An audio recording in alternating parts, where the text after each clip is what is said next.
സ്നേഹ സന്ദേശം social group കരുണയുടെ നിറദീപം 19/5/2015 AP Muhammad തിരൂരിന്റെ നേതൃത്വത്തിൽ രൂപം കൊണ്ട ഈ ചാരിറ്റി ഗ്രൂപ്പ് ഇന്ന് അവശരുടെയും അനാഥരുടെയും ആശ്രയമായി മാറിയിരിക്കുകയാണ്.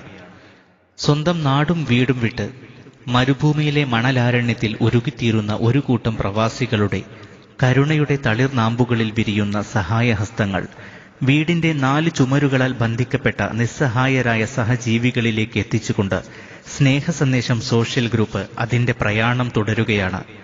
എടക്കരയിലെ നിർധനരായ യതീം കുടുംബത്തിന് വീട് നിർമ്മാണത്തിലേക്ക് സഹായഹസ്തം നീട്ടിക്കൊണ്ടു തുടങ്ങിയ ഈ ഗ്രൂപ്പിന്റെ ജൈത്രയാത്ര 100ാം ദിവസത്തിൽ മൂർഖനാട് വെച്ച് 150ൽ പരം ഭിന്നശേഷിക്കാർക്ക് ഇരുട്ടിന്റെ മറ നീക്കി പുറം വെളിച്ചത്തിന്റെ മാധുര്യം പകർന്നുകൊണ്ടും അവർക്ക് അവശ്യ വസ്തുക്കൾ നൽകിക്കൊണ്ടും ഒട്ടനവധി നിസ്സഹായ കുടുംബങ്ങൾക്ക് ഭക്ഷണ കിറ്റുകൾ കൊടുത്തുകൊണ്ടും ഒരു ഭിന്നശേഷി കുടുംബത്തിന് കുടിവെള്ളത്തിന് കിണറിന് സഹായിച്ചും സ്വവീട്ടിലേക്ക് നടപ്പാതയില്ലാതെ കഷ്ടപ്പെട്ട ഒരു സഹോദരിക്ക് നടപ്പാതയൊരുക്കിയും അനാഥ അഗതി മന്ദിരങ്ങളിൽ ഒരു നേരത്തെ വിശപ്പടക്കിയും അവശരുടെയും അശരണരുടെയും അത്താണിയായി മാറിയ ഈ ഗ്രൂപ്പിന്റെ പ്രശസ്തി അത്യുന്നതങ്ങളിലേക്ക് ഗമിക്കുമ്പോഴും നമുക്ക് മുന്നിൽ ഇനിയും ചെയ്തു തീർക്കേണ്ട കടമകൾ ഒട്ടനവധി ബാക്കി നിൽക്കുന്നു.